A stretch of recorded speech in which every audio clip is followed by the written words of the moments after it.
Voltamos para o segundo bloco. Estamos discutindo as mudanças no agravo do instrumento. Nosso convidado é o juiz do trabalho Daniel Natividade Rodrigues de Oliveira. Bem, juiz Daniel, uma outra crítica que é feita à Lei 12.275 é que ela fere o princípio da razoabilidade. Segundo os críticos, recolher depósito recursal em agravo de instrumento seria o mesmo que pagar duas vezes.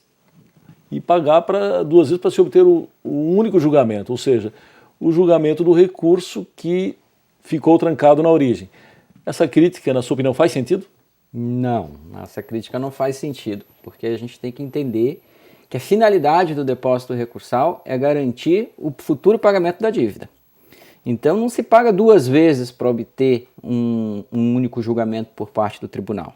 Se paga o valor que se deve, que foi reconhecido pela decisão judicial, que foi reconhecido pela primeira instância, às vezes já confirmado pelo tribunal regional, até o valor máximo dessa dívida, não se paga além daquilo que se deve, não há nenhuma possibilidade disso ocorrer, para que não se utilize esse recurso como um meio de protelação e para garantir efetivamente ao credor a possibilidade de receber, para que o tempo trabalhe não contra o credor que já teve um crédito reconhecido pelo judiciário, mas sim, se for o caso, entre aspas, contra aquele que deve. Né? A ideia é essa. Então não se paga duas vezes de forma alguma, se paga uma única vez até o limite da dívida. O depósito recursal tem um limite máximo e esse limite máximo é o valor que se reconhece no processo como devido pelo recorrente.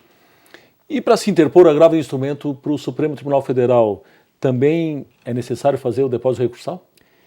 A análise comparativa do tratamento do recurso extraordinário, que hoje em dia está no Código de Processo Civil, com o que está na CLT, mostra que o legislador, na última reforma, não mencionou, não se ateve para a questão do depósito recursal.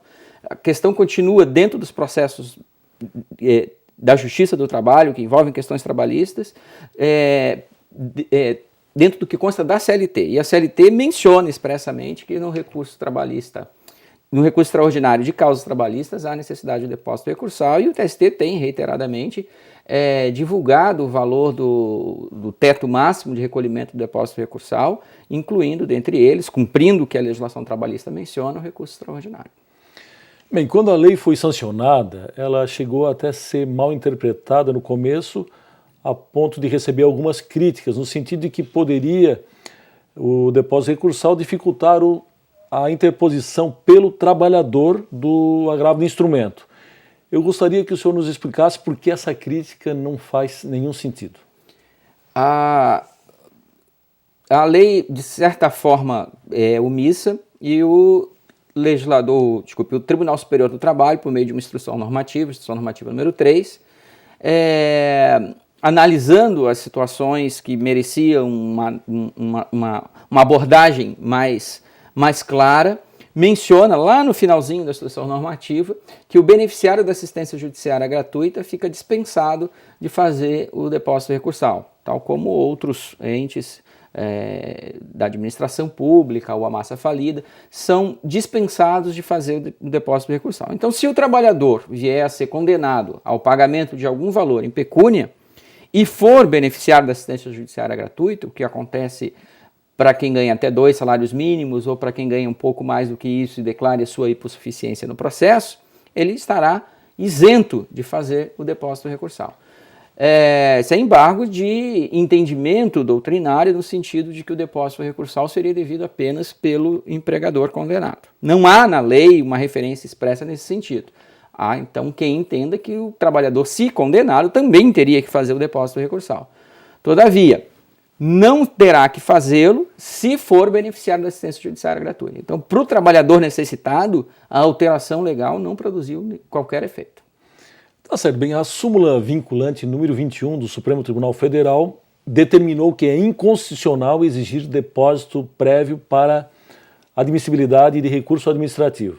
É o caso, por exemplo, de recursos interpostos aí contra multas aplicadas pelo Ministério do Trabalho e Emprego. A pergunta, por que na instância judicial o depósito prévio é obrigatório e na administrativa não? Nós não teríamos aí 2 pesos e 2 medidas? Exatamente pelo peso que tem a decisão judicial.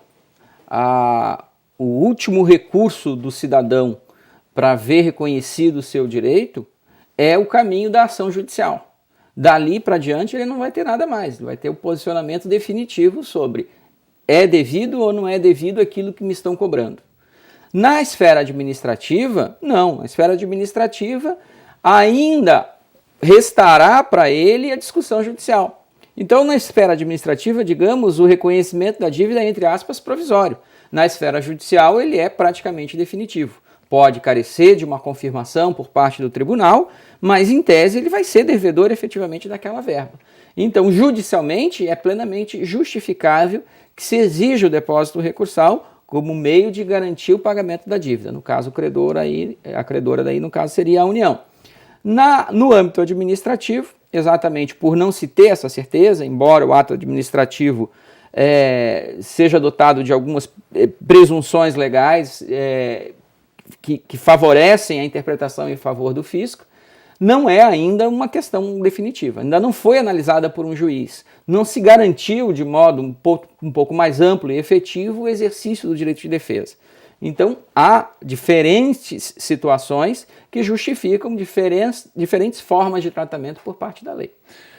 Juiz Natividade, para nós encerrarmos o bloco rapidamente, para alguns operadores de direito, especialmente alguns advogados, a exigência do depósito recursal, em qualquer caso, ela seria um obstáculo à utilização da garantia ao recurso que está previsto literalmente no inciso 55 do artigo 5º da Constituição Federal. O senhor concorda com esse ponto de vista? Esse é um argumento antigo, já de muito tempo, e ele é um argumento equivocado, na medida em que a análise atenta do texto da Constituição vai mostrar que ela não garante o acesso ao duplo grau de jurisdição. Não está previsto no texto da Constituição o direito de recorrer. Está previsto o direito à ampla defesa com os recursos inerentes a esse direito, ao exercício desse direito. Não necessariamente o acesso ao duplo grau de jurisdição. A partir desta constatação, é plenamente possível reconhecer que a lei infraconstitucional estabeleça limites, requisitos específicos a serem observados quando da interposição do recurso. Que a lei permita o cabimento do recurso só em determinadas hipóteses em que ele se justifica. E para outras hipóteses, a lei diga, olha, para essa situação não é possível recorrer. Dentro dessa ótica e dentro desses requisitos fixados para o exercício do direito de recorrer, é plenamente possível e justificável a exigência do depósito recursal, notadamente visando garantir o pagamento de uma dívida que já foi reconhecida pelo próprio Poder Judiciário. É necessário que se reconheça que a análise da questão por parte do Judiciário já traz uma presunção de que aquilo efetivamente está certo. Notadamente, se a gente verificar que boa parte dos recursos interpostos não é provida. A maioria dos recursos interpostos não é provida. Quer dizer, a possibilidade de erro judiciário existe? Sim, ela existe. Ela justifica, inclusive, a própria existência do sistema recursal. Mas a probabilidade da sua ocorrência não é tão grande assim. Porque se fosse grande dessa forma, certamente haveria muito mais recursos providos do que improvidos. E a realidade demonstra que a maioria dos recursos não recebe provimento quando da sua análise pelo tribunal. Está na hora de mais um intervalo. Nós voltamos em seguida. É só um minuto.